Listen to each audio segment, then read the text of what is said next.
నమః శివాయ నమః శివాయ ఓం నమః శివాయ. శ్రీ నమః. అమ్మ బిడ్డలందరికీ నమస్కారం ఫ్రెండ్స్. ఎలా ఉన్నారండి? అమ్మవారి దయ వలన అందరూ సుఖంగా సంతోషంగా ఆయురారోగ్యాలతో ఉండాలి అని మనస్ఫూర్తిగా అమ్మవారిని కోరుకుంటూ, ఈరోజు అమ్మవారు మనకు అందిస్తున్న సందేశం ఏంటి అంటే మనం వెంటనే తెలుసుకుందాం ఫ్రెండ్స్. ఈ అమ్మవారు మన కోసంగా గొప్ప శుభవారం, ఈ రోజుతో నీకు ఉన్నటువంటి పరీక్షాకాలం మొత్తం కూడా తొలగించబోతున్నాను.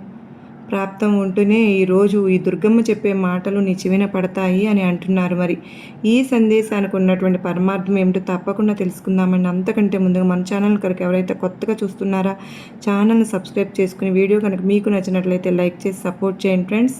అమ్మవారి సందేశం గురించి తెలుసుకుందామా? ఈ జీవితంలో ఇప్పటి వరకు ఎన్నో పరీక్షలను ఎదుర్కొని, చాలా ఇబ్బందులను కూడా ఎదుర్కొని, ప్రతిరోజు కూడా బాధపడుతూ ఇక ఈ జీవితంపై విరక్తిగా ఉంది దుర్గమ్మ అని ప్రతిరోజు నా వద్ద మొరపెట్టుకుంటూ ఉన్నావుగా. నీ పరీక్షాకాలం నేటితో ముగియబోతోంది. అందుకు నీకు ముందుగా శుభాకాంక్షలు తెలియజేస్తున్నాను. ప్రతి మనిషికి కూడా వారికి వారు పెట్టేటటువంటి, అంటే కాలం పెట్టేటటువంటి పరీక్షలకు ఎవ్వరు కూడా అతిథులు కారు. అవి ఎన్ని రోజులు ఉంటాయో మనం కూడా చెప్పలేం. అదంతా కూడా విధివ్రాతను బట్టి ఉంటుంది. అనుభవించినటువంటి పరీక్షాకాలం అంతా కూడా ముగియబోతోంది ఇప్పటి వరకు. తరువాత నీ జీవితం అంతా కూడా పూల బాటలో నడవబోతోంది.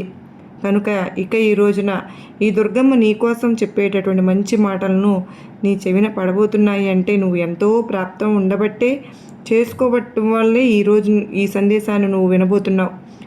కేవలం నేను ఉన్నానని నువ్వు నమ్మితే చాలు. నేను నీతోనే ఉంటానని ఎన్నోసార్లు చెప్పాను కదా, అదే ఈరోజు నిజం కాబోతోంది. నీలో ధైర్యాన్ని ఇప్పుడు నేను జాగ్రత్తగా ముందుకు నడిపించబోతున్నాను.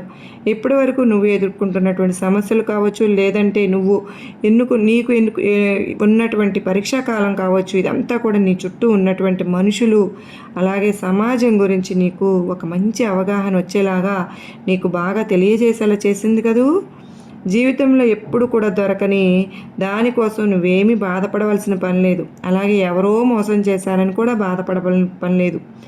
ఈరోజు నువ్వు అనుభవిస్తున్నటువంటి బాధ అయినా సుఖమైనా అది నీకు భగవంతుడు ఇచ్చిందే అని తెలుసుకో. ఎవరికి ఎప్పుడు కూడా భయపడకు. ఎవరి వద్ద తలదించుకోవద్దు. అందరితోనూ ప్రేమగా గౌరవంగా ఉండేందుకే ప్రయత్నించు. ఎప్పటికైనా సరే కానీ మంచి మాత్రమే గెలుస్తుందని ఎన్నోసార్లు చెప్తూ ఉంటాను కదా, అదే ఈరోజు నిజం కాబోతోంది. మరి ఇక నుండి నీకు ఉన్నటువంటి పరీక్షాకాలం మొత్తం తొలగిపోబోతోంది. ఇప్పటి నుంచి నువ్వు ప్రశాంతంగా ఉండాలన్నా, మనశ్శాంతిగా జీవించాలి అని అనుకున్నా, అనవసరమైనటువంటి విషయాల పట్ల ఎక్కువగా ఆసక్తి చూపవద్దు. ఇంకా అమ్మవారి సందేశాన్ని కొనసాగించే ముందుగానండి, మన సబ్స్క్రైబర్స్లో కొందరు నిజంగా ఎంతోమంది అంటూ ఉన్నారు, అక్క మీరు పంపించే ఈ సందేశాలు మా జీవితంలో సమస్యలకు ఎంతో తగినటువంటి పరిష్కారాలను చూపిస్తూ ఉన్నాయి. అమ్మవారి సందేశాలు మాకు ఎంతగానో కనెక్ట్ అవుతూ ఉన్నాయి. మా సమస్యల నుంచి మేము ఇబ్బందులను పడుతున్నా కూడా వాటి నుంచి మేము బయటపడేటటువంటి పరిష్కార మార్గాన్ని అమ్మవారు మాకు చాలా చూపిస్తూ ఉన్నారు. నిజంగా చాలా ధన్యవాదాలు అక్క అని చెప్పి. మీ సమస్యను బట్టి పరిష్కారాన్ని అమ్మవారు తెలియజేస్తారండి. మీ హ్యాపీనెస్ని నాతో తప్పకుండా షేర్ చేసుకోండి ఫ్రెండ్స్. ఎప్పుడైనా సరే మీకు ఎటువంటి బాధ కష్టాలు ఉన్నా కూడా నాకు కామెంట్ సెక్షన్లో షేర్ చేయండి. నేను అమ్మవారి గుడికి వెళ్ళినప్పుడు తప్పకుండా మీ గురించి ప్రార్థనలు అయితే పెడతాను. ఒక్క మాటలో చెప్పాలి అంటే, వద్దు అనుకున్న దాన్ని వదిలేయటం కూడా మనం అనుకున్న వారిని నిర్లక్ష్యం చేయకపోవడమే చాలా మంచిది. ఇప్పుడు నిద్రిస్తే తెల్లారి మరలా లెగుస్తామో లేదో కూడా తెలియనటువంటి జీవితం. అలాగే అలాంటి కలియుగంలో ఉన్నాం మనం. అందుకే ఉన్న రోజులు కూడా నలుగురితోనూ నవ్వుతూ బ్రతికేస్తూ వారితో సంతోషంగా గడిపేలాగా ఉండాలమ్మా. కాకపోతే ప్రతి ఒక్కరిని కూడా నమ్మమని కాదు దాని అర్థం. ఎవరు నీకు ఎంత విలువని ఇస్తున్నారో, ఎవరు ఎంతగా నిన్ను గౌరవిస్తున్నారో వారిని అర్థం చేసుకుని వారిని దూరం చేసుకోకుండా వారితో కాస్త సఖ్యతగా ఉండు. ఇప్పటి వరకు చాలా ధర్మంగా నడుచుకున్నావుగా. ఎందుకంటే ఎన్నో కష్టాలు సమస్యలు ఉండడం వలన, వాటి గురించి నీకు పూర్తిగా అవగాహన ఉండడం వలన సమస్యల్లో కష్టాలలో ఉన్నవారు భగవంతుని ఎప్పుడు కూడా విడిచిపెట్టరు.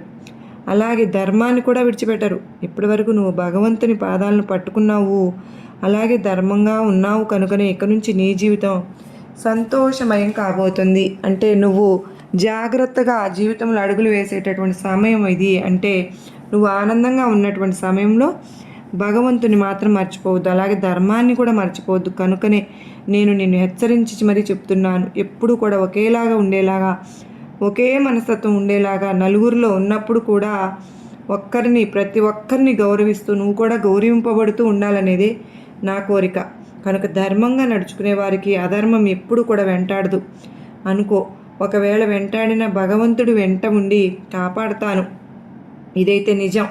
ఈ కఠినమైనటువంటి పరీక్షలు ఎన్నాళ్ళు దుర్గమ్మ నేను తట్టుకోలేకపోతున్నాను, ప్రతిరోజు కూడా నువ్వు నా వద్ద మొరపెట్టుకుంటూ ఉంటున్నావు. ఇప్పుడు నీకు కఠినమైన పరిస్థితుల నుండి బయటపడేటటువంటి ఒక గొప్ప వరాన్ని నీ దుర్గమ్మను చూపించబోతున్నాను. కొన్నిసార్లు కఠినమైనటువంటి పరీక్షలు మనిషి ఎదుర్కోలేక విఫలం అవుతూ ఉండవచ్చుగాక, అలానే ఆ మనిషిని ఆ పరీక్షలు ఒంటరిలా గురి చేస్తాయి కూడా. కానీ అవే కఠినమైనటువంటి పరీక్షలు ఒంటరిని మనిషినిగా కూడా శక్తివంతంగా చేసేలాగా గొప్ప ప్రభావితమైతే చేస్తాయి. ఇప్పటివరకు నీ పరిస్థితులు నీకు అనుకూలించలేదేమో, ప్రతి ఒక్కరి దగ్గర చేయి చాచేటువంటి పరిస్థితి ఏర్పడిందేమో. ఇక నుండి ఎవరి బంధం కోసమో కానీ ఎవరి ధనం కోసమో కానీ నువ్వు పాకులాడేటటువంటి అవసరం నీకు రాదులే. నీ మాట నీ గుణం చాలా బాగుంటుంది కనుకనే అవన్నీ కూడా నీ దగ్గరకే వస్తున్నాయి. ఇప్పటి నుంచి నీ జీవితంలో నువ్వు ఒక్కొక్క అడుగు జాగ్రత్తగా వేసుకుంటూ ప్రతి ప్రణాళికలను ఏ సమయంలో ఎప్పుడు చేయాలి అనేది ముందుగానే ప్రణాళిక వేసుకుని జీవితంలో నువ్వు గొప్ప విజయాన్ని పొందుతావు కూడా. ఎవరి గురించి ఎక్కువగా ఆలోచించుకోవద్దు, అలాగే ఎవరి గురించి పట్టించుకోను వద్దు. అది నీ మనశ్శాంతిని దూరం చేస్తుంది. కాకపోతే నీకు ఇన్ని రోజులు కూడా చాలా బాగా, అంటే నీ చుట్టూ ఉన్నవారు కావచ్చు, నీ శ్రేయోభిలాషులు కావచ్చు, నీ స్నేహితులు కావచ్చు, నీ మంచి కోరే ఎవరైతే నీకు ధైర్యాన్ని కల్పించారో వారిని మాత్రం ఎట్టి పరిస్థితుల్లోనూ మరచిపోకు. ఏం జరిగినా కూడా అంతా దైవ నిర్ణయమే అని చెప్పి భావిస్తూ ఉండు. నీ మనసు అప్పుడు తప్పకుండా ప్రశాంతంగా ఉంటుంది. ఏదైనా కానీ తన వరకు వచ్చినప్పుడు మాత్రమే ఒక మనిషికి బాధ అంటే ఏమిటో తెలుస్తుంది. అప్పటి వరకు ఎదుటివారి బాధ కానీ ఎదుటివారి కష్టం కానీ వారికి చాలా తేలిగ్గా కనిపిస్తూ ఉంటుంది. కనుక ప్రతి ఒక్కరికి కూడా భగవంతుడు అనుభవాన్ని గుణపాఠాన్ని నేర్పిస్తాడు. అనుభవానికి మించినటువంటి గుణపాఠం ఎక్కడ ఉంటుంది చెప్పు.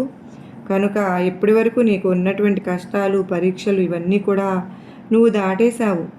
నీ కర్మ ఫలితం నుంచి నీకు పూర్తిగా విముక్తి కూడా కల్పించబోతున్నాను.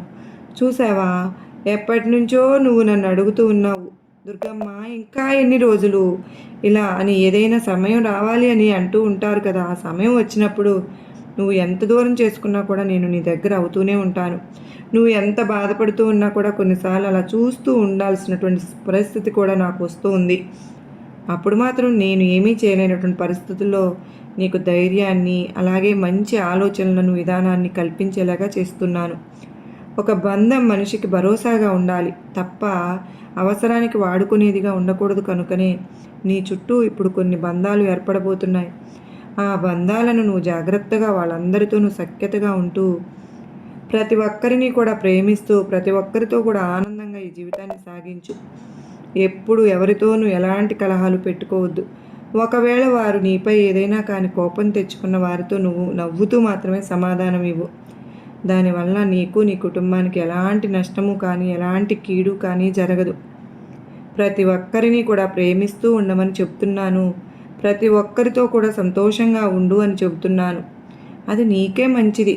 సమస్యలు కన్నీళ్ళు కష్టాలు ఇది ఎప్పుడూ కూడా మన చుట్టూ ఉండేవే. కాకపోతే వాటి గురించి మనం ఎక్కువగా ఆలోచిస్తూ ఉన్నప్పుడే మన మనసుకు ప్రశాంతత అనేది దూరమైపోతుంది. కనుకనే ఇక నుంచి నీకు ఎలాగో కష్టాలు అలాగే పరీక్షలు ఇవన్నీ కూడా తొలగిపోతున్నాయిగా. కనుక నీ మనసుకు ముఖ్యమైనటువంటిది ప్రశాంతత. అది ఉంటే ఎంత డబ్బు లేకపోయినా అలాగే ఏ బంధం లేకపోయినా ఎవరు లేకపోయినా కానీ సంతోషంగా ఉండవచ్చు. ముందు నీ మనసును నువ్వు ఆధీనంలో ఉంచుకుంటూ ప్రతిరోజు కూడా మంచి మంచి ఆలోచనలు చేస్తూ మంచి పనులు చేసుకుంటూ ప్రతి ఒక్కరిని గౌరవిస్తూ భగవంతుని యొక్క నామాన్ని ప్రతిరోజు కూడా స్మరిస్తూ ఆయన చేసే ఏదైతే నీకు దారి చూపిస్తున్నానో నేను దుర్గమ్మను దాన్ని చక్కగా నువ్వు అమలుపరిచి ఆ మార్గంలోకి నువ్వు ప్రవేశించి దుర్గమ్మ ద్వారా నువ్వు గొప్ప లాభాన్ని పొందాలని మనస్ఫూర్తిగా నేను కూడా కోరుకుంటూ ఉన్నాను. పిచ్చి ఆలోచనలతో నీ మనసు ఎంతో అతలాకుతలమైపోయింది. నీ మనసుకు కాస్త ప్రశాంతత లభించాలని దుర్గమ్మ రూపంలోని సందేశాన్ని నీకు అందించాలని అనుకో. ఇప్పటికైనా సరే కానీ కన్నీరు కార్చకుండా, నీ ముఖంపై పెదవులపై చిరునవ్వులు తొలగిపోకుండా ఆనందంగా జీవించాలని మనస్ఫూర్తిగా కోరుకుంటూ ఈ దుర్గమ్మ నీ నుంచి సెలవు తీసుకుంటున్నాను. నీకు నా ఆశీర్వాదములు ఇస్తున్నాను బిడ్డ అని అమ్మవారైతే అత్యద్భుతమైన సందేశం మనకు అందించారు కదండి. మీకు నచ్చింది కదూ, గొప్ప ధైర్యాన్ని నమ్మకాన్ని కలిగించింది కదూ.